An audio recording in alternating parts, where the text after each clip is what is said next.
யோனாவின் புஸ்தகம் 3ஆம் அதிகாரம் 10வது வசனத்தை வாசியுங்கள். அவர்கள் தங்கள் பொல்லாத வழியை விட்டு திரும்பினார்கள் என்று தேவன் அவருடைய கிரியைகளை பார்த்து தாம் அவர்களுக்கு செய்வேன் என்று சொல்லியிருந்த தீங்கை குறித்து மனஸ்தாபப்பட்டு அதை செய்யாதிருந்தார். இன்னொரு வசனத்தையும் வாசிங்க. எஸ்தரின் புஸ்தகம் 5ஆம் அதிகாரம் 3வது வசனத்தை வாசிங்க. ராஜா அவளை நோக்கி, எஸ்தர் ராஜாத்தியே, உனக்கு என்ன வேண்டும்? நீ கேட்கிற மன்றாட்டு என்ன? நீ ராஜ்யத்தில் பாதி மட்டும் கேட்டாலும் உனக்கு கொடுக்கப்படும் என்றான்.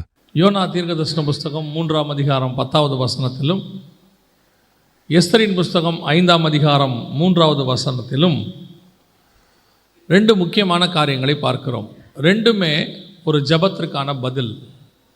அங்கே தேவன் அவர்கள் செய்த ஜெபத்தை பார்த்து மனஸ்தாபப்பட்டு அவர்கள் மேல் வருவேன் என்று சொன்ன தீங்கை வராதபடி கர்த்தர் நிறுத்தினார் என்று சொல்லி பார்க்கிறோம். எஸ்தரின் புஸ்தகம் 5ஆம் அதிகாரத்தில் ராஜா எஸ்தரை பார்த்து சொல்லுகிறார், உன்னுடைய மன்றாட்டு என்ன? நீ ராஜ்யத்தில் பாதி கேட்டாலும் உனக்கு கொடுக்கப்படும் என்று சொன்னான். இங்கே ரெண்டுமே ஒரு ஜெபத்துக்கான பதில். ஏதோ ஒரு காரியத்தை அவர்கள் கேட்க வந்திருக்கிறார்கள், ரெண்டுத்திற்கும் பதில் கிடைக்கிறது. இந்த ரெண்டுத்திற்குமான பதில் எப்படி கிடைக்கிறது, எதனால் கிடைச்சது அப்படிங்கிறத தான் நாம் இப்போ பார்க்க போகிறோம். பொதுவாக நாம் ஜெபிக்கிறது எதற்காக? நாம் ஜெபம் பண்ணுறது அப்படின்னு இந்த ஜெபத்தில் பல முக்கியமான காரியங்கள் இருந்தாலும் ஒன்று நீங்கள் புரிந்து கொள்ள வேண்டும். நம்ம ஆண்டவருக்கு பேரே ஜெபத்தை கேட்கிறவரே, மாம்சமான யாவரும் உம்மிடத்தில் வருவார்கள். அவருக்கு ஒரு பேர் உண்டு, என்னென்னா ஜெபத்தை கேட்கிறவரே அப்படின்னு இருக்கு. அப்போ நம்ம ஜெபத்தை ஏறெடுக்கும் போது நமக்கு ஒரு நம்பிக்கை இருக்கிறது, நம்முடைய ஜெபத்திற்கு தேவன் பதில் தருகிறார் அப்படின்னு சொல்லி. ஆனால் தேவன் பதில் தருகிறார் என்பதற்கு நமக்கு உத்தரவாதம் இருக்குதா அப்படின்னு கேட்டிங்கன்னா, சில ஜெபம் கொஞ்ச நாள் கழித்து நமக்கு பதில் கிடைக்கும். ஆனால் பதில் கிடைக்கும் அப்படிங்கிறதுக்கு ஒரு உத்தரவாதம் உண்டு. உதாரணமாக நான் உங்களுக்கு சொல்கிறேன். இப்போது ஒரு காலேஜுக்கு சீட்டுக்கோ மெடிக்கல் சீட்டுக்கோ நீங்கள் அப்ளிகேஷன் போட்டிங்கன்னா சீட்டு கிடச்சிருச்சா இல்லையான்னு தெரியாது. ஆனால் அப்ளிகேஷன் எங்ககிட்ட வந்துருச்சுன்றதுக்கு என்ன பண்ணுவாங்கன்னு கேட்டிங்கன்னா, ஒரு அக்னாலஜ்மெண்ட் கார்டு ஒன்று அனுப்பிவிடுவாங்க. அது நமக்கு வந்துருச்சுன்னா என்ன அர்த்தம்? இது என்ன ஆயிடுச்சு, நான் சொன்ன விண்ணப்பம் அங்கே போயிடுச்சுன்னு அர்த்தம். அந்த கன்ஃபர்மேஷன் முதல்ல நம்ம ஜெபத்துக்கான ஃபஸ்ட்டு ஸ்டெப். முதல்ல இதுவே நமக்கு தெரியுமா, நான் பண்ணுற ஜெபம் தேவன்கிட்ட போகுதா? அதுக்கப்புறம்தான் என் ஜெபத்துக்கு பதில் வருதல். அது கால நிலையை பொறுத்து. சில ஜெபம், இப்போ நீங்கள் ஆண்டவரே எனக்கு குழந்தை இல்லைப்பா, குழந்தை தாங்கப்பான்னா அதுக்கான பதில் நமக்கு எப்படி ஒரு மாதம் கழித்து தான் தெரியும். ஆண்டவர் பதில் கொடுத்தா கூட நமக்கு என்ன செய்யும், ஒரு மாதமோ 2 மாதமோ கழித்து தெரியும். சில ஜெபத்துக்கு சில வருஷம் கழித்து கூட தெரியும். ஆனால் சில ஜெபம் உடனே தெரியும், இமிடியேட்டாக. ஒருத்தன் ஆண்டவர்கிட்ட விண்ணப்பம் பண்ணுறான், தாவீதின் குமாரனே எனக்கு இறங்கும்.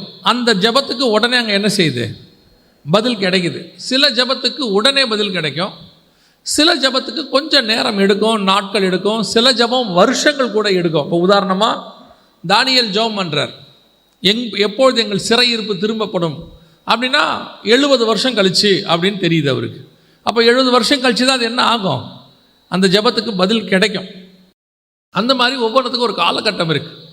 ஆனால் நமக்கு ஒரு நிச்சயம் இருக்கிறது, நம்முடைய தேவன் எல்லா ஜெபத்துக்கும் பதில் கொடுக்கிறார். அவர் பதில் கொடுக்காத ஜெபமே இல்லை. சில ஜெபத்துக்கு பதில் இல்லை என்பது கூட இருக்கும். நீங்கள் தேவ சித்தத்தின்படி கேட்டிருக்க மாட்டீங்க. ஆனால் அதுக்கு ஒரு பதில் என்னென்னா, உனக்கு என்ன இல்லை, இது இல்லைன்றது கூட ஒரு பதில் தான். நம்ம எப்போவுமே ஆமாங்கிறதான் பதிலாக வச்சுருக்கிறோம். நம்ம போய் கேட்குறதெல்லாம் கர்த்தர் என்ன பண்ணிடணும், கொடுத்துடணும். நம்ம கேட்டதை அவர் கொடுக்கலன்னா அந்த ஜெபத்துக்கு பேர் என்னது, ஆண்டவர் எனக்கு என்ன செய்யலை, செவி சாய்க்கலை, எனக்கு அவர் பதிலே சொல்லலை. இல்லை, அவர் பதில் சொல்லியிருக்கிறார். என்ன பதில் சொல்லியிருக்கிறாருன்னா, உனக்கு தரமாட்டேன்னு பதில் சொல்லியிருக்கிறார். அதுவும் ஒரு பதில், தரமாட்டேங்கிறதும் ஒரு பதில். கவனிங்க. அப்போது ஒரு மிஷினரி, அந்த அம்மா பிறந்தபோது நடந்த சம்பவம். அவங்க மிஷினரி அப்புறம் தான் இந்தியாவுக்கு வந்தாங்க. பிறந்தபோது நடந்த சம்பவம், அவங்க கண்ணுடைய கருவழி மட்டும் கருப்பு கலரில் இருக்குமா. பொதுவாக அந்த ஊர்க்காரங்களுக்கெல்லாம் ப்ளூ கலரில் இருக்கும். நமக்கு கருப்பாக ப்ரௌனாக இருக்கிற மாதிரி அவங்க ஊர்க்காரங்களுக்கெல்லாம் ப்ளூவாக இருக்கும். அந்த அம்மாவுக்கு மட்டும் கருப்பாக இருக்கும். அப்போது கூட படிக்கிறவங்கெல்லாம் அவரை ரொம்ப கிண்டல் பண்ணியிருக்கிறாங்க. ஏன் உன் கண்ணு மட்டும் கருப்பாக இருக்குது, எதனால் அப்படின்னு சொல்லி அவரை ரொம்ப கேவலமாக பேசியிருக்கிறாங்க. இப்போ அந்த அம்மா கிட்டத்தட்ட அந்த வாலிப பிராயத்திலிருந்து ரொம்ப வருஷமாக ஜெபம் பண்ணுறாங்களா ஆண்டவர்கிட்ட, எனக்கு இந்த கருப்பாக இருக்கிறத ப்ளூவாக மாற்றி கொடுங்க ஆண்டவரே, ப்ளூவாக மாற்றி கொடுங்க ஆண்டவரேன்னு சொல்லி. ஆனால் அந்த ஜெபத்துக்கு பதில் வரவே இல்லை, அது கருப்பாக தான் இருக்குது. அவங்களும் ரொம்ப ஃபெட்டப் ஆயிட்டாங்க. சரி, நம்ம ஜெபத்துக்கு என்ன செய்யாது, பதில் வராது அப்படின்னு சொல்லிட்டு ஃபெட்டப் ஆயிட்டாங்க. ஒரு நாள் வந்தது, அவங்க மிஷினரியாக ஒப்பு கொடுத்து இந்தியாவுக்கு வந்தாங்க, குறிப்பாக தமிழ்நாட்டுக்கு வந்தாங்க. இங்கே வந்து ஊழியத்தை தொடங்கின போது இங்கே நம்ம எல்லாருமே கருப்பு கண் உடையவங்க. அது மட்டும் இல்லாமல் நம்ம கலர்லாம், தோல் கலர்லாம் கருப்பு. அவங்க என்ன பண்ணுவாங்களாம், நம்மள ஒருத்தராக தன்னை காட்டணும், அப்போ தான் பழக முடியும்னு சொல்லி புடவை கட்ட பழகிக்கிட்டாங்களாம். அது மட்டும் இல்லாமல் நம்ம சரீரத்தில் என்ன பண்ணுவாங்களாம், கறி எடுத்து பூசிப்பாங்களாம். பூசிட்டு கூடுமான வரைக்கும் தன்னை கருப்பாக்கி கொள்வாங்களாம். ஆனால் என்ன ஒரு விசேஷன்னா, அவங்கள எதை மாற்ற முடியாதுன்னா கண்ணு மட்டும் என்ன செய்ய முடியாது, அன்னைக்கு இந்த லென்ஸ் எல்லாம் கிடையாது, மாற்ற முடியாது. ஆனால் அவங்க எதுக்காக அதுக்கப்புறம் கத்தரை சோத்திரம் பண்ணாங்கன்னா, நல்ல வேளை என் கண்ணு என்னவா இருக்குது, கருப்பாக இருக்குது. ஏன்னா அன்றைக்கி கண்ணை வச்சு தான் பார்ப்பாங்களாம். அப்போ கருப்பாக இருக்குது. அப்போ அந்த ஜெபத்துக்கு கத்தர் என்ன செய்யலை, பதில் கொடுக்கல. சில ஜெபத்துக்கு கத்தர் பதில் கொடுக்கலனாலும் அதில் நன்மை இருக்கிறது என்று அர்த்தம். அல்லேலூயா. அப்போ நமக்கு ஒன்று புரியணும், நம்ம ஜெபம் எல்லாத்துக்கும் கத்தர் பதில் கொடுக்குறாரு, இல்லை என்பதும் ஒரு பதில், எல்லாத்துக்கும் பதில் கொடுக்குறாரு. அதனால தான் ஜெபத்தை கேட்கிறவரேன்னு இருக்குது. ஆனால் இங்கே நம்ம வாசித்த வசனத்தில் யோனா புஸ்தகத்துலையும் எஸ்தர் புஸ்தகத்துக்கும் ரெண்டு வித்தியாசம் இருக்குது. ஒன்று, இங்கேயும் கத்தர் பதில் கொடுக்கிறார், அங்கேயும் கத்தர் பதில் கொடுக்கிறார். ஆனால் அந்த பதில் கொடுக்கிற விஷயத்தில் ஆண்டவர்கிட்ட சில அந்த முறையில் சில மாற்றங்கள் தெரிகிறது. என்ன மாற்றம் தெரிகிறது அப்படின்னு சொன்னால், முதலாவது வாசிங்க, யோனாவின் புஸ்தகம் 3ஆம் அதிகாரம் 6வது வசனத்தை வாசி. இந்த விஷயம் நினிவேவின் ராஜாவுக்கு தெரிந்தபோது அவன் தன் சிங்காசனத்தை விட்டு எழுந்து தான் உடுத்தியிருந்த வஸ்திரத்தை களைத்து போட்டு ரட்டை உடுத்தி கொண்டு, நல்லா கவனிங்க, அவன் போட்டிருந்த வஸ்திரத்தை என்ன பண்ணிட்டான், மாற்றிட்டான். ராஜ வஸ்திரத்தை மாற்றி விட்டு அவன் ஒரு வஸ்திரத்தை போட்டுக்கொண்டான். அந்த வஸ்திரம் ரட்டை உடுத்தி கொண்டு இருக்கு. ரட்டு அப்படின்னா ஆங்கிலத்தில் சாக்லாத் அப்படின்னு சொல்லுவாங்க. சாக்லாத் அப்படின்னா நமக்கு புரிகிறபடி நான் உங்களுக்கு சொல்கிறேன். அது என்னன்னு கேட்டிங்கன்னா, இந்த கோணி பையில் செய்யக்கூடியதான மாதிரி ஒரு துணி, ஈஸியாக புரியறதுக்காக உங்களுக்கு சொல்கிறேன். அது குறிப்பாக யார்கள் போடுவாங்கன்னா, அந்த காலத்தில் அடிமைகள் போடுவாங்க. அந்த காலத்தில் வேலைக்காரங்க குறிப்பாக ரொம்ப அடிமையாக இருக்கிறவங்களுக்கு ஒரு பெரிய சாக்லாத் மாதிரி அந்த கோணி பையில் 2 பக்கம் கையை விட்டால் எப்படி இருக்கும், தலையை உள்ளே விட்டு 2 கை விடுறதுக்கு மாதிரி செஞ்சு ஃபுல்லாக போட்டிருப்பாங்க. அதுதான் அடிமைகள் ட்ரெஸ்ஸு, ஃபுல்லாக இருக்கும். அதுக்கு பேர் ரட்டு. அப்படி ஒரு ட்ரெஸ்ஸை ராஜா போட்டுட்டு போய் தேவ சமூகத்தில் உட்காந்து ஆண்டவர்கிட்ட நோக்கி கெஞ்சுறான். இவன் யாருன்னு கேட்டிங்கன்னு சொன்னால், நினிவேயின் ராஜா. நினிவே என்பது வேதத்தின்படி தேவ ஜனங்கள் அல்லாதவர்கள். ஆண்டவருக்கு எல்லா ஜனங்களும் பொதுதான், ஆனால் உடன்படிக்கைக்கு வெளியே இருக்கிறவர்கள்னு அர்த்தம். இந்த உடன்படிக்கைக்கு வெளியே இருக்கிற ஜனங்கள் ஒரு காலத்தில் தப்பு செய்யும் போது அவர்களுக்கும் கத்தர் வாய்ப்பு கொடுக்குறார் மனம் திரும்புறதுக்கு, அவங்களுக்கும் சொல்கிறார். அப்படி சொல்லும் பொழுது அவர்கள் உடனடியாக அந்த ராஜா கேட்டு தன் சிங்காசனத்தை விட்டு எழுந்து, அவன் உடனடியாக அந்த இடத்தை விட்டு வந்துட்டான். தனக்கு ஒரு ஸ்தானம் இருக்குது, தான் ஒரு நாட்டுடைய ராஜா அப்படிங்கிறதெல்லாம் விட்டுட்டு அப்படியே முழுவதுமாக தன்னை தாழ்த்துகிறான். எந்த ரேஞ்சுக்கு தாழ்த்துறான்னு கேட்டிங்கன்னா, அடிமையின் இடத்துக்கு தன்னை தாழ்த்துகிறான். தாழ்த்தி அந்த ரட்டை உடுத்தி கொள்ளுகிறான். உடுத்தி கொண்டு தேவ சமூகத்தில் வந்து உட்காந்து அழுறான். இரவும் பகலும் 40 நாள் அவன் அப்படியே புசியாமலும் குடியாமலும். அதை விட பெரிய விஷயம் என்னன்னு கேட்டிங்கன்னா, கீழே சொல்லுது, அவன் மட்டும் இல்லையா, அவன் ஊரில் இருக்கிற எல்லாரும், அதையும் தாண்டி ஆடு மாடு கூட. வசனம் சொல்லுது யோனாவின் புஸ்தகம் 3ஆம் அதிகாரத்தில், மனுஷரும் மிருகங்களும் ரட்டினால் மூடிக்கொண்டு, எல்லாத்தையும் மூடுறான்ட்டான். எல்லாமே நாங்கள் அத்தனை பேரும் அடிமைகள் ஆண்டவரே உமக்கு முன்பாக. இது ஜெபத்துக்கு பதில் பெற்றுக்கொள்வதற்கான ஒரு வழி, தன்னை தாழ்த்துவது. நீ எப்பேற்பட்ட ஆளாக இருந்தாலும் தன்னை தாழ்த்துவது என்பது எந்த அளவுக்கு தாழ்த்தணும் அப்படின்னு கேட்டால், அடிமையின் ரூபத்துக்கு தாழ்த்தணும். எவ்வளவுக்கு எவ்வளவு தன்னை தாழ்த்துகிறோமோ அந்த அளவுக்கு மேலே இருக்கிறவர்கிட்ட என்ன பண்ண முடியும், நீங்கள் ஜெபத்துக்கு பதில் வாங்க முடியும்னு அர்த்தம்.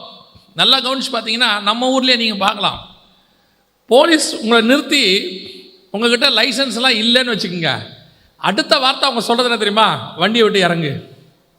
நம்ம வண்டியை விட்டு இறங்கி நிற்கிற தோரணையே மாறிடும். நம்ம கிராஜுவேட் முடிச்சிருக்கிறோம், நமக்கு சொந்த வீடு இருக்குது, அதெல்லாம் இல்லை, லைசன்ஸ் இல்லை, ஆட்டோமேட்டிக்காக நம்ம என்ன பண்ணிடுவோம்? வண்டியை விட்டு இறங்கிடுவோம். அப்படி கை ஒரு மாதிரி வந்துடும், குரலில் ஒரு தாழ்மை வந்துடும், ஆட்டோமேட்டிக்காக சாரெலாம் வந்துடும் வாயில். அதுவே நம்மக்கிட்ட எல்லா டாக்குமெண்ட்டும் இருக்குதுன்னு வச்சுக்கோங்க, அவர் நிறுத்துறாருன்னா வண்டியை விட்டு இறங்கவே மாட்டோம். என்ன சார் அப்படிம்போம், லைசன்ஸ் இந்தாங்க சார், இன்சூரன்ஸ் இந்தாங்க சார், ஹெல்மெட்டு போட்டிருக்கேன் சார், அப்புறம் இல்லை நீங்கள் போங்க, ஓகே சார். பைக்கை விட்டே இறங்க மாட்டோம். எப்போ நம்மக்கிட்ட குறைவு விடுச்சோ, நம்மக்கிட்ட ஒரு தப்பு தெரிய ஆரம்பிச்சிருச்சோ, ஆட்டோமேட்டிக்காக நம்மளுடைய இது என்னவாயிரும்? ஸ்தானம் கீழே இறங்கிறோம். இதைத்தான் நினிவே ராஜா செய்கிறான், டக்குன்னு சிங்காசனத்தை விட்டு கீழே இறங்கிறோம். இன்றைக்கி நம்மக்கிட்ட இருக்க பிரச்சனை என்ன அப்படின்னு கேட்டிங்கன்னு சொன்னால், நாம் பல நேரத்தில் நம்மக்கிட்ட இருக்கிற குறைவுகள் இருந்தாலும் அந்த குறைவுகளை தேவ சமூகத்தில் தாழ்த்துவதில்லை. இப்போ தானியலுக்கு அவர் எங்கே இருக்கிறாருன்னு கேட்டிங்கன்னு சொன்னால், ராஜாவுடைய சமூகத்தில் உட்கார்ந்துருக்கிறார். 2ஆம் அதிகாரம் கடைசி வசனம் சொல்லுது தானியல் புஸ்தகத்தில், தானியலையோ வென்றால் ராஜா தன் கொலு மண்டபத்தில் வைத்தான் இருக்கு. கொலு மண்டபம்னா கிங்ஸ் கோர்ட் அப்படின்னு சொல்லுவாங்க. ராஜாவுக்கும் எல்லாருக்கும் நடுவில் யார் வந்தாலும் தானியலை பார்த்துட்டு தான் வரணும், அந்த இடத்துக்கு வச்சுட்டார். ஆனால் வசனம் சொல்லுது, தன் தேசத்தை குறித்து ஜெபிக்க வேண்டும் என்ற ஒரு நிலை வந்தபோது தானியேல் தன்னை முழுவதுமாய் தாழ்த்துகிறார். ஆண்டவரே, நாங்கள் பாவம் செய்தோம், அப்படியே முழுசா தாழ்த்துறது. இந்த தாழ்மை ஜெபத்துக்கான ஒரு மிக முக்கியமான வழியாக இருக்கிறது. நாம் தாழ்த்தணும், எந்த அளவுக்கு தாழ்த்துறோமோ அந்த அளவுக்கு கிடைக்கும். நாம் இன்னைக்கு ஒரு சிலர் ஜெபத்தில் கூட தன்னை தாழ்த்துறதில்லை, ஜெபத்தில் கூட பெருமை. அந்த ஐஸ்வர்யவான் ஜோமன்னாம் பாருங்க, ஆண்டவரே அவனை மாதிரி நான் இல்லைப்பா, அவன் தான் யாரு? பாவி, நான் நீதிமான். தானியேல் சொல்கிறான், நாங்கள் பாவம் செய்தோம், நாம் பாவி ஆண்டவரேங்கிறான். இது ஜெபத்தை பெற்றுக்கொள்வதற்கான ஒரு வழி. ரட்டை உடுத்தி கொள்வது. ரட்டு என்பது அதோடைய மிக முக்கியமான விஷயம் என்னன்னு கேட்டிங்கன்னா, துக்கம், தாழ்மை, அப்படியே தன்னை தாழ்த்தி கொள்வது, தேவனுக்கு முன்பாக பணிவது, நான் ஒன்றும் இல்லைன்னு சொல்கிறதுக்கான அடையாளம். ராஜ வஸ்திரம் தரிச்சிருக்கிறவன் நம்ம காலில் போட்டு மிதிக்கிற கோணி சாக்கு அதை தூக்கி தன்னுடைய ட்ரெஸ்ஸாக போட்டுக்கிறான். அப்படின்னா என்ன அர்த்தம்? எவ்வளவுக்கு எவ்வளோ தன்னை தாழ்த்துக்கிறானோ எல்லாத்தையும் விட்டான். ராஜ்யபாரத்தை விட்டுட்டான், எல்லாத்தையும் விட்டுட்டான். ஒன்னே ஒன்று கேட்டான், என் நாடு அழிவுக்கு நேராக போகுது, இமீடியட்டாக முழுவதுமாக தாழ்த்துதல். இந்த தாழ்மை உள்ளுக்குள்ள வரணும், ரட்டு உடுத்துறது. இப்போ நம்ம ரட்டு உடுத்த வேண்டிய அவசியம் இல்லை, அதை நான் ஏன்னு உங்களுக்கு சொல்கிறேன்.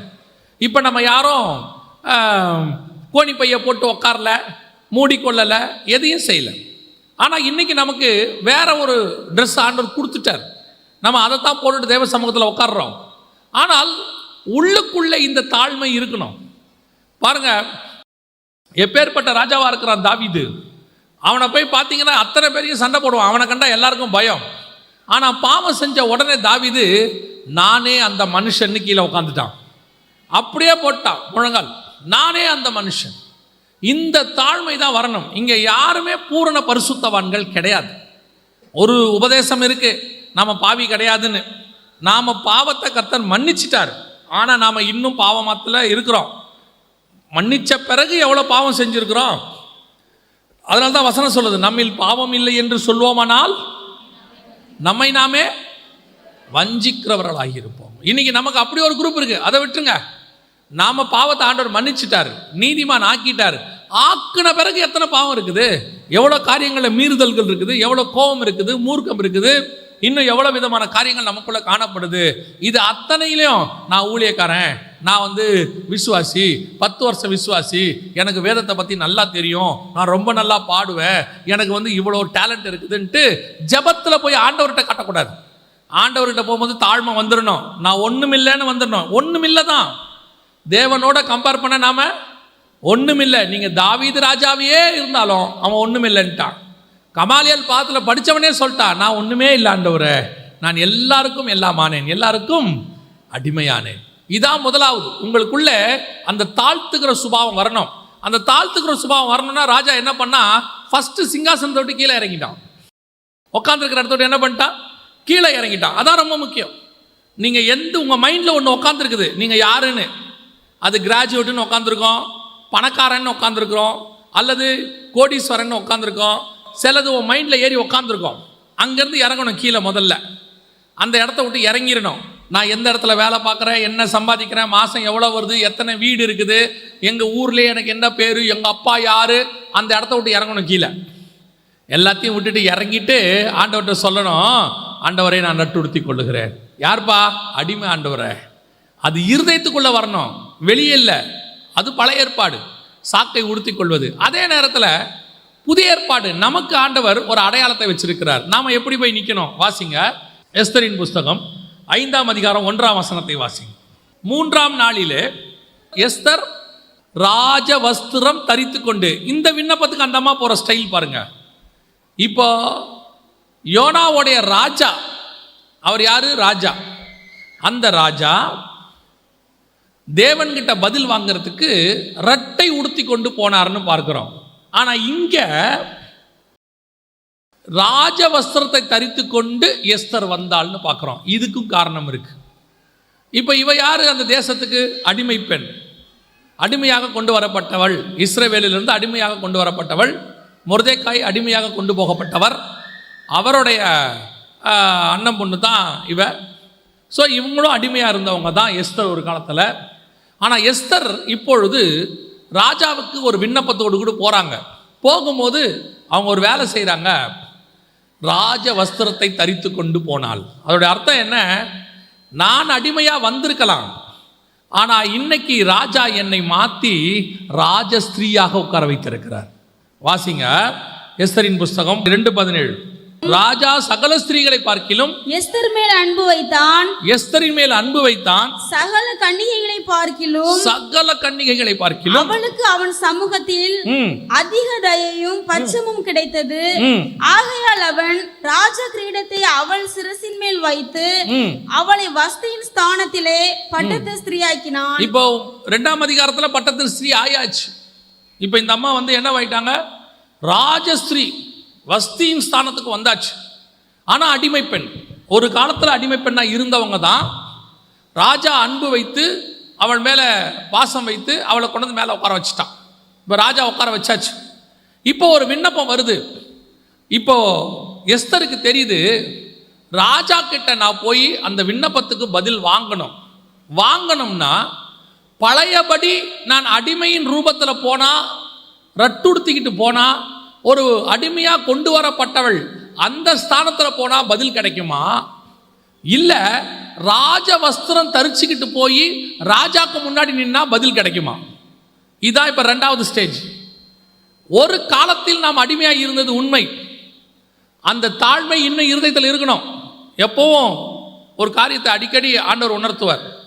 எப்பேற்பட்ட ராஜாவானாலும் சரி, தாவீது பெரிய ராஜாவாயிட்டான், ஆனால் ஒன்று மட்டும் அவன் மைண்டில் இருந்துக்கிட்டே இருக்கும். அடிக்கடி சொல்லுவான், ஆடுகளுக்கு பின்னால் அலைந்து கொண்டிருந்த என்னை. அவன் சொல்லுவான், என்னுடைய குடும்பம் ஆடுகளுக்கு பின்னால் அலைந்து கொண்டிருந்தது. அதை திருப்பி திருப்பி சொல்றது தப்பு கிடையாது.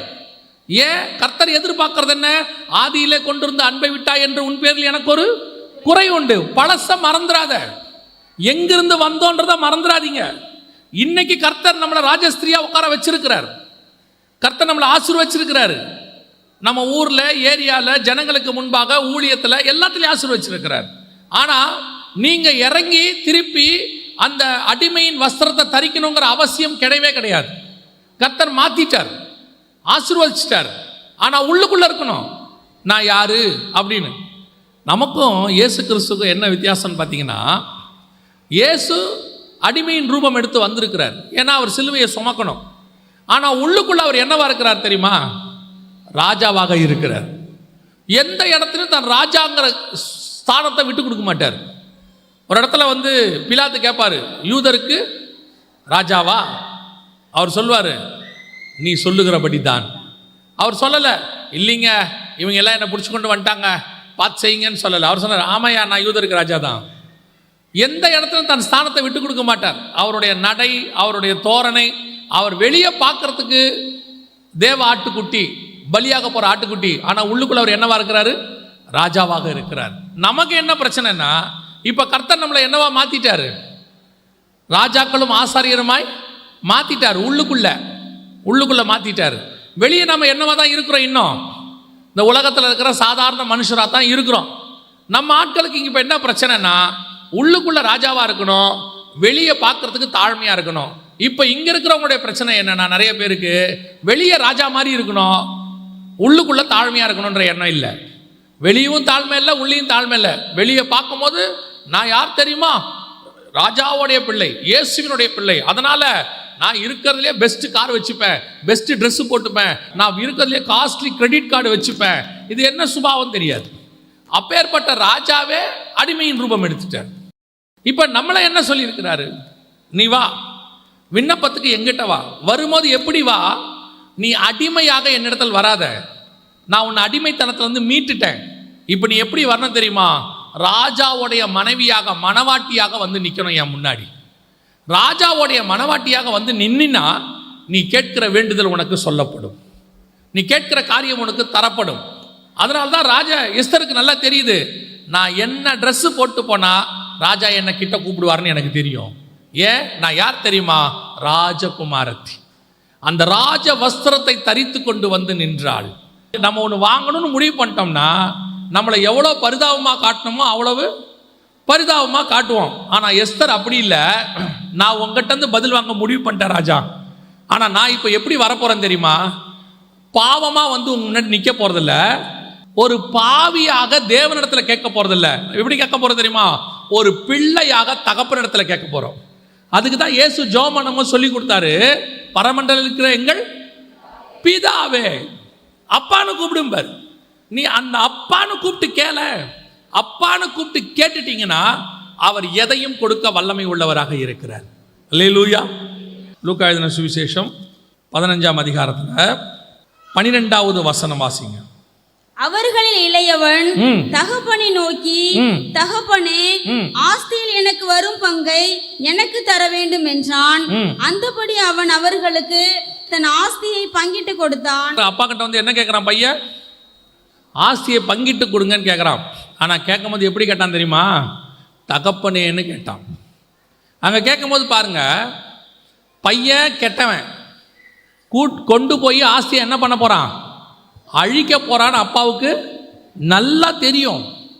தெரிஞ்சாலும் ஒரு வார்த்தை பேசாமல் அப்பா என்ன பண்ணுறாரு, ஆஸ்தியை கொடுக்குறார். இதுக்கு பின்னாடி நிறைய விஷயம் இருக்குது. இந்த இடத்துல அப்பா செஞ்சது சரியா அப்படின்னு கொஞ்சம் கவனிச்சு பாருங்க. எந்த தகப்பனாக இருந்தாலும் பையன் வந்து கேட்கும் போது அவன் தப்பான விஷயத்துக்கு பயன்படுத்த போகிறான்னு சொன்னால் அப்பா என்ன செய்வார், கண்டிப்பாக கொடுக்க மாட்டார். இல்லைன்னா குறைஞ்சபட்சம் என்ன பண்ணுவார், ஒரு அட்வைஸ் பண்ணுவார். டே, இது கஷ்டப்பட்டு சம்பாரிச்சதுரா, இதை கொண்டு போய் அழிச்சிடாத, இது ரொம்ப பின்னாடி நீ ரொம்ப கஷ்டப்படுவ, இதெல்லாம் சொல்லுவார். சில அப்பா சொல்லுவார், நான் சம்பாரிச்சது ஒத்த பைசா கொடுக்க முடியாது போடான்றவர். ஆனால் இவன், இந்த தகப்பன் ஒன்றையும் சொல்லவில்லை. அவன் வந்து கேட்குறான், ஆஸ்தியை பிரித்து கொடுங்கன்னு கேட்குறான். இளையவன் தகப்பனை நோக்கி, தகப்பனே, ஆஸ்தியில் எனக்கு வரும் பங்கை எனக்கு தர வேண்டும் என்றான். உடனே அவன் அந்தபடியே அவன் அவர்களுக்கு தன் ஆஸ்தியை பங்கிட்டு கொடுத்தான். ஏன் ஒன்றுமே சொல்லலை, ஒன்றுமே சொல்லலை. அதோடைய காரணம் என்ன தெரியுமா, அவன் கேட்கறதுக்கு முன்னாடி ஒரு வார்த்தையை யூஸ் பண்ணுறான். என்ன யூஸ் பண்ணான் தெரியுமா, தகப்பனேங்கிற வார்த்தையை யூஸ் பண்ணுறான். அப்பா, எனக்கு ஆஸ்தியை பிரித்து கொடுத்துருங்கன்னா. பைபிளில் ஆண்டவர் சொல்லியிருக்கிறாரு, என் நாமத்தினாலே நீங்கள் எதை கேட்டாலும் நான் உங்களுக்கு தருவேன். பல நேரத்தில் உங்களுக்கெல்லாம் ஒரு சந்தேகம் வருது. நிறைய ஊழியக்காரங்க இதில் வழி விலகி போகிறாங்க. என்ன சந்தேகம் தெரியுமா, இப்போ சில ஊழியக்காரங்க சொல்லி கொடுக்குறாங்க, வீடு கேளு, காரு கேளு, அப்புறம் வந்துட்டு நகை கேளு, சொத்து கேளுன்னு சொல்கிறாங்க. அவங்க கேட்குறாங்க, கிடைக்குதா இல்லையா, கிடைக்குது. இதை பார்க்கும்போது நம்மளை மாதிரி இருக்கிற சில ஊழியர்களுக்கு என்ன தோணுதுன்னா, இப்போ ஆண்டவர் எப்படி அவங்களுக்கு அதெல்லாம் தராரு? ஆண்டவர் வந்து பைபிளில் கீழானவைகள் அல்ல மேலானவைகளையே நாடுங்கள்னு சொல்லியிருக்கிறார். ஆனால் இப்போ இவங்க கீழானதை நாடுறாங்க, கேட்குறாங்க. ஆனால் கேட்ட காரியம் கிடைக்குது. இந்த வசனத்தின் அடிப்படையில் அவங்க இயேசுவின் நாமத்தில் கேட்குறாங்க. என்ன கேட்குறாங்க, இயேசுவின் நாமத்தில் எனக்கு வீடு கொடுங்க, இயேசுவின் நாமத்தில் எனக்கு கார் கொடுங்க. அந்த நாமத்தில் எதை கேட்டாலும் கிடைக்கும். ஆனால் தெரிஞ்சுக்கொள்ளுங்க, அது இளையகுமாரன் தகப்பன்கிட்ட கேட்குற மாதிரி அர்த்தம். அவங்க கேட்கறது அழிய போகிற ஆஸ்தி. ஆனால் தகப்பன்ட்டு அவங்க அதை கேட்குறாங்க, தகப்பனும் கொடுக்குறார், அவ்வளோதான். ஆனால் நீங்களும் நானும் தகப்பன்கிட்ட அதை கேட்கல. இப்போ எஸ்தர் புஸ்தகத்தில் போய் பாருங்க. எஸ்தர் புஸ்தகத்தில் ராஜகுமாரத்தையே அழைக்கப்பட்டவங்க எது கேட்டாலும் கிடைக்கும்னு வசனம் சொல்லுது. அப்போ பாருங்க, எஸ்தரின் புஸ்தகம் 2ஆம் அதிகாரம் 13 வாசிங்க. இப்படி ஜோடிக்கப்பட்ட பெண் ராஜாவினிடத்தில் பிரவேசிப்பாள். கன்னி மாடத்தில் இருந்து தன்னோடு கூட ராஜ அரண்மனைக்கு போக அவள் தனக்கு வேண்டுமென்று கேட்பவை எல்லாம் அவளுக்கு கொடுக்கப்படும். அவ என்ன கேட்டாலும் கிடைக்கும், என்ன கேட்டாலும் கிடைக்கும். இப்போ இளையகுமாரன் தகப்பன்கிட்ட கேட்குற மாதிரி அது.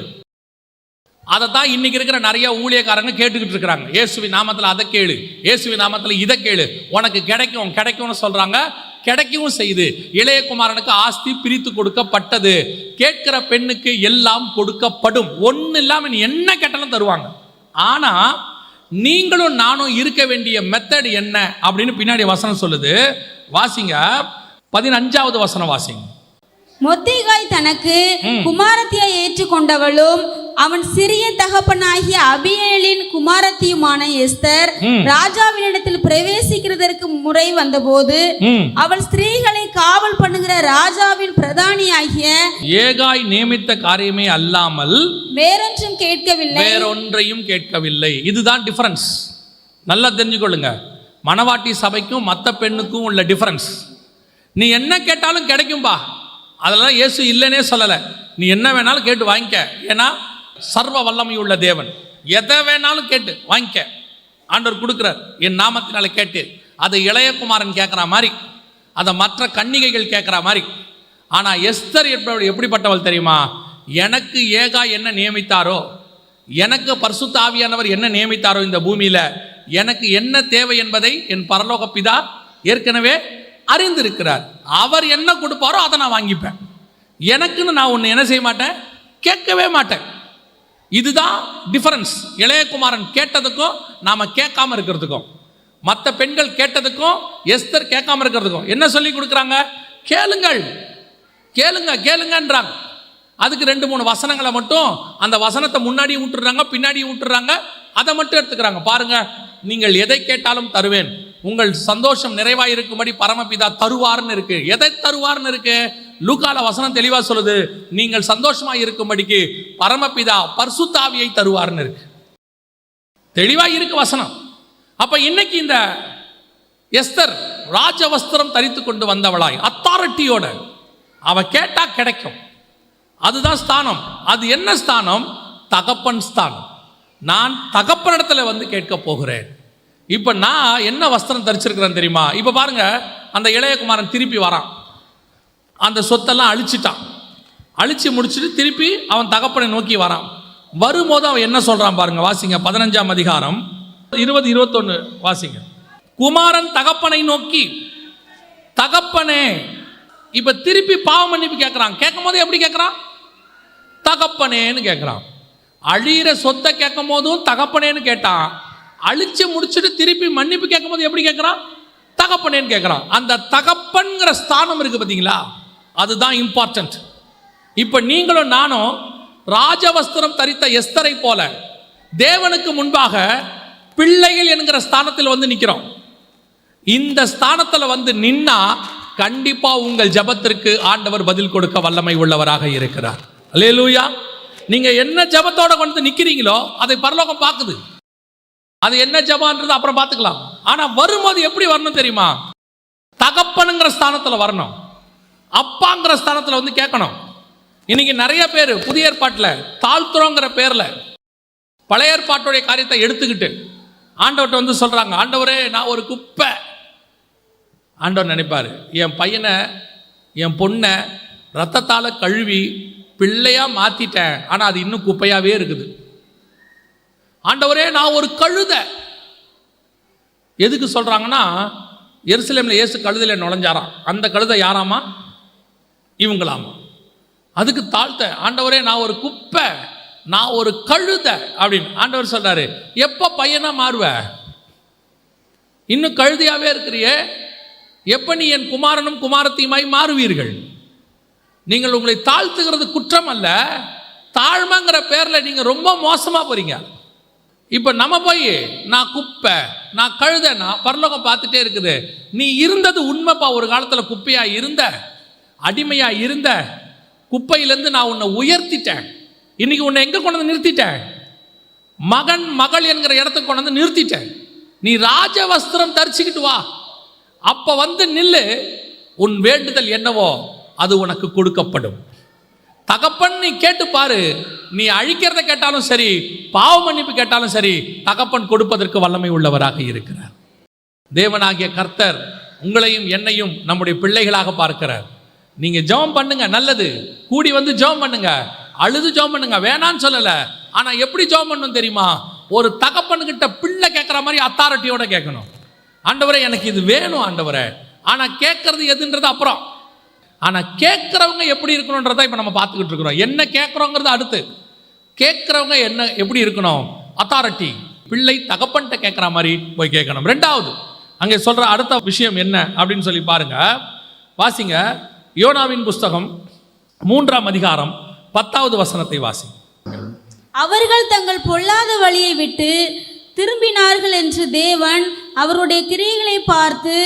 பொல்லாத வழிகளை விட்டு திரும்பினார்கள் என்று தேவன் நம்பல. உடனே அவங்க திரும்பிட்டாங்கப்பா ஓகே அப்படி சொல்லல. அடுத்த வசனம் என்ன சொல்லுது? தேவன் அவர்கள் பொல்லாத வழிகளை விட்டு திரும்பினார்கள் என்று கிரியைகளை பார்த்து. 40 நாள் பார்க்கிறார்.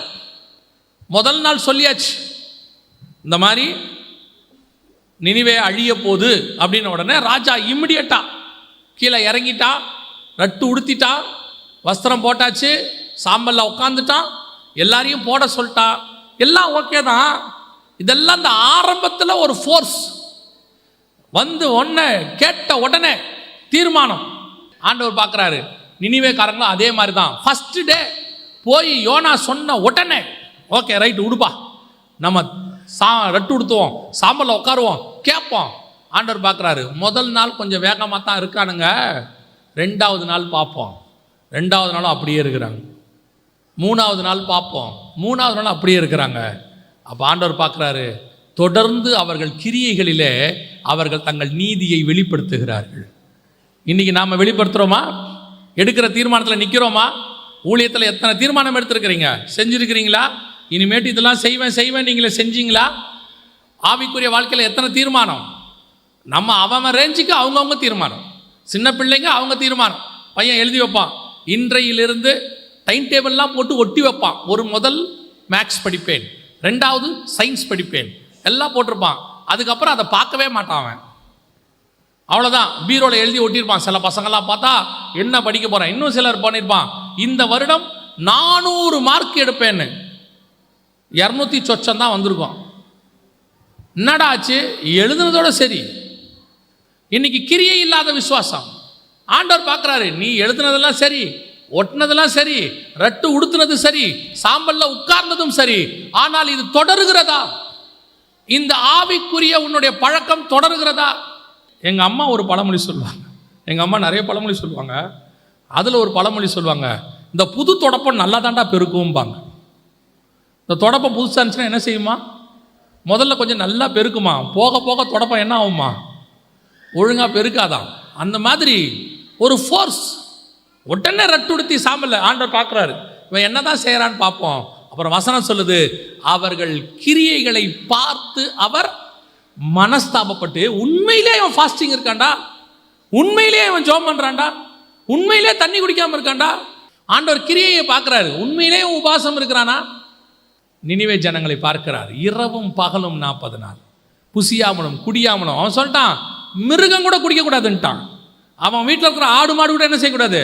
தண்ணி குடிக்கக்கூடாது. ராஜா செத்து போவ, ராஜா செத்தா பரவாயில்லடா, தேவன் மனம் இருக்கிற வரைக்கும் நம்ம இந்த பிரேயரை நிறுத்தவே கூடாது. கர்த்தர் மனஸ்தாபப்பட்டு அவனுக்கு பதில் கொடுத்தார். இன்னைக்கு இதுதான் கர்த்தர் எதிர்பார்க்கிற ஜெபம். ஆனால் உங்களுக்கும் எனக்கும் இப்போ அதல்ல. ரட்டுடுத்தி சாம்பலில் உட்காந்து ஆண்டவர்கிட்ட கதற அது இல்லை. இப்போ மாற்றிட்டார். என்ன தெரியுமா, இப்போ ராஜா அங்கே உட்காந்து ரட்டுடுத்தி சாம்பலில் உட்கார்ற வேலைலாம் இல்லை. இப்போ வசனம் சொல்லுது அவர் மனஸ்தாபப்படலை. வேற ஒன்று இருக்குது இப்போ நமக்கு அதை விட மேலானது.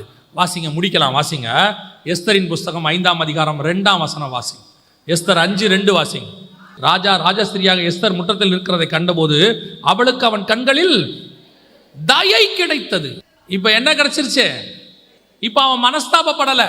ஐயோ, எஸ்தர் நைட்டில் வந்து நிற்கிறாங்களே, ஃபாஸ்டிங்கில் இருக்கிறாங்களே. 3 நாள் எஸ்தர் ஃபாஸ்டிங். அதுக்கு முந்தின வசனம் பார்த்தீங்கன்னா 16வது வசனத்தில், நீர் போய் சூசானில் குடியிருக்கிற யூதரையெல்லாம் கூடி வர செய்து 3 நாள் அல்லும் பகலும் புசியாமலும் குடியாமலும் எனக்காக உபவாசம் பண்ணுங்கள், நானும் என் தாதிமாரும் உபவாசம் பண்ணுவோம். அவள் பார்த்துக்குங்க, அந்த அம்மா 3 நாள் என்ன பண்ணியிருக்கு? உண்மையாகவே சாப்பிடாம இருந்திருக்கு, குடிக்காம இருந்திருக்கு, தண்ணி குடிக்காம இருந்திருக்கு. உங்களுக்கு தெரியுமா, 3 நாள் சாப்பிடாட்டி தண்ணி குடிக்காட்டி ஆள் எப்படி இருக்கும் பார்க்கறதுக்கு? ராஜ வஸ்திரம் தரிச்சிட்டு போய் நிற்கிறா. இப்போ ராஜா மனஸ்தாபப்படல. ஐயோ பாவம் எஸ்தர் 3 நாள் சாப்பிடாமல் இருக்கிறாளே, தண்ணி குடிக்காமல் இருக்கிறாளே. ஒருவேளை தெரியாட்டி கூட முகத்தில் என்ன செஞ்சிடும்? நாமெல்லாம் யார் தெரியுமில்ல, உபவாசம் இருக்கிறோன்றத காட்டாமல் காட்டிடுவோம். ஆனால் இயேசுநாதர் என்ன சொல்கிறாருன்னா, நீ உபவாசம் இருக்கும் பொழுது நல்லா என்ன செய்ய, தலைக்கு எண்ணெய் வச்சு வாரி சும்மா பிரிஸ்கா போய் நில்லுங்கிறாரு. ஏன்னா நீ உபவாசம் இருக்கிறது யாருக்கு தெரியக்கூடாது. அதைத்தான் எஸ்தர் செய்கிறாங்க. ராஜவஸ்திரம் தரிச்சு நல்ல முகத்தெல்லாம் கழுவி நீட்டாக போய் நிற்கிறாங்க. ராஜாவுக்கு இப்போ மனஸ்தாபம் இல்லை. ராஜாவுக்கு என்ன இல்லை? ஐயோ பாவம், அங்கே நினிவே ஜனங்களை பார்த்து கர்த்தர் என்ன பட்டார்? மனஸ்தாபப்பட்டார். ஐயோ சாப்பிடாம இருக்கிறான், தண்ணி குடிக்காம இருக்கான், மிருகம் கூட தண்ணி குடிக்காம இருக்கு, உண்மையிலே இருக்கிறானுங்கடா, 40 நாளா இருக்கிறான். அவன் கிரியைகளை பார்த்து மனஸ்தாபப்பட்டு. ஆனா இங்க அப்படி இல்லை. எஸ்தர் வந்து நிக்கிறாங்க, சபை நிக்குது, ராஜவஸ்திரம் தரிச்சு கிராண்டா நிக்குது. பார்க்கறதுக்கு எப்படி இருக்குது? கிராண்டா இருக்கு. அப்ப ராஜா பார்க்கிறாரு. இப்போ ராஜா மனஸ்தாபப்படவில்லை. ஆனா வசனம் சொல்லுது, ராஜா ராஜஸ்திரியாக எஸ்தர் முற்றத்தில் இருக்கிறதை கண்டபோது அவளுக்கு அவன் கண்களில் தயை கிடைத்தது. அதான் ரொம்ப இம்பார்ட்டன்ட். தயை கிடைத்தது அப்படின்னா என்ன அர்த்தம்? மனஸ்தாபப்படல. ஆனா ஒண்ணு, இவன் என் ராஜகுமாரத்தி, இவ வந்து நிக்கிறா, இவ கேட்டதை நான் தருவேன். ராஜாவின் கண்களில் எஸ்தருக்கு தயை கிடைக்குது. அதை தான் வசனம் சொல்லுது. நாம் ஆண்டவர்கிட்ட போய் நிற்கும் போது ஆண்டவர் நம்ம மேலே எப்படி இருக்கிறாரா? கிருபை உள்ளவராக இருக்கிறார். கிருபாசனத்துக்கிட்ட கிட்டி நெருங்கி சேரும்போது ஆண்டவர் பவுல் எழுதுறார் ரோமருக்கு, தைரியமா போங்க, கிருபாசனத்தில் என்ன செய்யுங்க? தைரியமாய் விண்ணப்பத்தை ஏறிடுங்க. ஏன் தெரியுமா? அங்கே தயை பாராட்டுகிறவர் ஒருத்தர் இருக்கிறார். வாசிங்க, ரோமருக்கு எழுதின நிருபம் 8ஆம் அதிகாரம் 34வது வசனத்தை வாசி. ஆக்கினைக்குள்ளாக தீர்க்கிறவன் யார்? கிறிஸ்துவே மரித்தவர், அவரே எழுந்தும் இருக்கிறவர், அவரே தேவனுடைய வலது பரிசத்திலும் இருக்கிறவர். நல்லா கவனிங்க. இப்ப நீங்க கிட்ட போய், ஆண்டவர் கிட்ட போய், ஒருவரும் சேரக்கூடாத ஒளியிலே வாசம் பண்ணுகிறவர், பரிசுத்தம் உள்ள தேவன், அவர் கிட்ட போறீங்க. எஸ்தர் கிட்ட போய் கோலை நீட்டினாதான் ராஜா கிட்ட போக முடியும். இல்லைன்னா ராஜாவுடைய பிரதானிகள் அவரை கொன்னுடுவாங்க. ஒரு டிஸ்டன்ஸ் வரைக்கும் தான் போக முடியும், அதுக்கு மேலே போக முடியாது. ஆனால் நமக்கு அப்படி அல்ல, கிட்ட போக முடியும். யாருக்கிட்ட? பிதாவாகிய தேவன் கிட்ட போக முடியும். ஏன் அப்படின்னு கேட்டீங்கன்னா, அங்கே ஒருத்தர் உட்கார்ந்து இருக்கிறார். வாசிங்க திருப்பியும். ஆக்கினைக்குள்ளாக தீர்க்கிறவன் யார்? கிறிஸ்துவே மரித்தவர், அவரே எழுந்தும் இருக்கிறவர், அவரே தேவனுடைய வலது பாரிசத்திலும் இருக்கிறவர். அங்க ஒருத்தர் உட்கார்ந்து இருக்கிறார். நீங்க போகும்போது அவரே வலது பாரிசத்தில் உட்கார்ந்து இருக்கிறவர். அடுத்து, நமக்காக வேண்டுதல் செய்கிறவரும் அவரே. நமக்காக வேண்டுதல் செய்கிறவரும். நீங்க கிட்ட போகும்போது அவர் சொல்வார், இந்த மாதிரி என்னுடைய ரத்தத்தால கழுவப்பட்ட உங்களுடைய பிள்ளை வந்திருக்குது. அவர் பாவத்தை பார்க்க மாட்டாத சுத்த கண்ணன். இது பாவம் செஞ்சுட்டு வந்து நிற்கிது, இது வேண்டுதலோட வந்து நிற்கிது, தேவையோட வந்து நிற்கிது. இவர்கிட்ட இது கிட்டையே வர முடியாது. ஆனால் அவர் சொல்றாரு, தைரியமா கிட்ட வா. ஏன் தெரியுமா? உன்னை அழிக்காதபடிக்கு அவர் பக்கத்தில் நான் உட்கார்ந்து உனக்காக வேண்டுதல் செஞ்சுக்கிட்டு இருக்கிறேன். அதுதான் கர்த்தருடைய கண்களில் தயை கிடைப்பதற்கு காரணம். அவரே வேண்டுதல் செய்கிறவர், அப்புறம் வலது பாரிசத்தில் இருக்கிறவர், நமக்காக வேண்டுதல் செய்கிறவரும் அவரே. நல்லா கவனிங்க, அவரே நமக்காக வேண்டுதல் செய்கிறார். நம்ம போற ஜப குறிப்பா அவர் வச்சுக்கிறார் கையில. நம்ம சொல்றோம், சில ஆபீஸுக்கு நீங்க போகும்போது பாருங்க, உங்களையும் அந்த ஆபீசருக்கு, தாசில்தாருக்கோ யாரோ ஒருத்தருக்கு வட்டாட்சியரோ அவருக்கு தெரியாது. அவருக்கு நம்மளை தெரியாது, இல்லை அவர் போஸ்டிங் நம்மளை பார்க்க முடியாது. ஆனால் நடுவில் ஒருத்தர் இருப்பார் பியூன், அவரை நம்மால் கரெக்ட் பண்ணிடுவான். கரெக்ட் பண்ண உடனே அவன் சொல்லுவார், அந்த பியூனு நீங்கள் வாங்க நான் உங்களுக்கு முடிச்சு கொடுக்குறேன் பார். அந்த பியூன் என்ன பண்ணுவார் தெரியுமா? கரெக்ட் நேரத்தில் நம்மளை உள்ளே கூட்டிகிட்டு போவார். அவர் சொல்லுவார், கொஞ்சம் வெயிட் பண்ணுங்க, அவர் சாப்பிட்டுக்கிட்டு இருக்காரு, முடித்த உடனே நான் சொல்லும் போது வாங்கம்பார். அப்படியே உள்ளே கூப்பிட்டு போவார். நம்ம பேச வேண்டியதை அந்த பியூனே பேசுவார் பாதி வேலையை. அந்த தாசில்தார் நம்மளை கேட்பார், என்ன விஷயம் அப்படிம்பார். சார் இந்த மாதிரி ஒரு டாக்குமெண்ட்டு. பியூன் சொல்லுவார், சார் டாக்குமெண்ட்லாம் கரெக்டாக இருக்குது சார், நான் பார்த்துட்டேன், செக் பண்ணிட்டேன், நீங்கள் ஒரு கையெழுத்து போட்டால் போதும். அடுத்த கேள்வி அவர் கேட்பார், பார்த்துட்டியாப்பா? பார்த்துட்டேன், அந்த டாக்குமெண்ட்டை கொண்டா. அவர் சும்மா ஒரு பார்வை பார்ப்பார், கையெழுத்து போடுவார். அவரோட நம்பிக்கை என்ன தெரியுமா? பியூன் பார்த்துட்டார், பியூன் சொன்னால் கரெக்டாக இருக்கும். இங்கே நமக்காக பேசுகிறவர் பியூன் அல்ல, சர்வ வல்லமை உள்ள தேவன், நம்முடைய ராஜா, நம்முடைய தகப்பன். அவர் ஸ்தானத்தில் பக்கத்தில் ஒருத்தர் உட்கார்ந்து இருக்கிறார். அவரே நம்முடைய சகோதரனாகிய இயேசு கிறிஸ்து. ராஜாவின் கண்களிலே தயை கிடைக்க அவர் நமக்காக பரிந்து பேசி கொண்டிருக்கிறார். நீ தைரியமா போ, உன் ஜெபத்துக்கு நிச்சயம் பதில் உண்டு. ஏன் தெரியுமா? பதில் கொடுக்கிறவர் சர்வ வல்லமை உள்ள தேவன், ஆனா வாங்கி கொடுக்கிறவர் கிருபையும் இரக்கமும் நிறைந்தவர். அவர் நமக்கு பிதாவின் கண்களில் தயை கிடைக்க பண்ணுகிறவர். நீங்க தகப்பன் ஸ்தானத்தில் தகப்பன்கிட்ட பிள்ளை கேட்குற மாதிரி போங்க, தைரியமா போங்க, கேளுங்க, உங்களுடைய தேவை என்னன்னு கேளுங்க. அந்த தேவை தேவனுக்குரியதா இருக்கணும், பரலோகத்துக்குரியதா இருக்கணும், பூமிக்குரியதா இருக்கக்கூடாது, கீழானதா இருக்கக்கூடாது, அது மேலானதா இருக்கணும். அதை கேட்கும் போது தேவன் அதை செய்வதற்கு வல்லமை உள்ள ராஜாவாக இருக்கிறார். அல்லேலூயா. இதுதான் எஸ்தர் நினிவே ஜனங்களுக்கு உள்ள டிஃபரன்ஸ். ரெண்டு பேரும் பதிலை வாங்கினாங்க, ஆனால் ரெண்டு பேர் பதில் வாங்குறதுக்கும் டிஃபரன்ஸ் இருக்கு. புறஜாதியார் பதில் வாங்குவதற்கும், அதாவது அடிமைகள் பதில் வாங்குவதற்கும், தேவ பிள்ளைகள் பதில் வாங்குவதற்கும் உள்ள வித்தியாசம். இப்பொழுது நீங்களும் நானும் தேவனுடைய பிள்ளைகளை மாறிவிட்டோம். உங்களுக்கும் எனக்கும் பதில் கொடுக்க போகிறவர் நிச்சயம் கொடுப்பார். அவர் கொடுப்பதற்கு சில காரியங்கள் இருக்கிறது, அதை நீங்களும் நானும் செய்தால் கர்த்தர் நமக்கு பதில் கொடுப்பதற்கு வல்லமை உள்ளவராக இருக்கிறார். அல்லேலூயா. நாம் ஜெபிக்க போகிறோம். எழுந்திரிக்கலாமா? எல்லாம் தேவ சமூகத்தில் நம்ம எல்லாம் எழுந்திரிக்க போகிறோம். நம்ம எல்லாம் கண்களை மூடுவோம். நீங்கள் எப்போ பிதாவின் இடத்துல கிட்டி நெருங்கி சேரும் போதும் வசனம் தெளிவா இருக்கு. கிருபாசனத்திலே கிட்டி தைரியமாய் நெருங்கி சேருகிறோம். காரணம் என்ன தெரியுமா?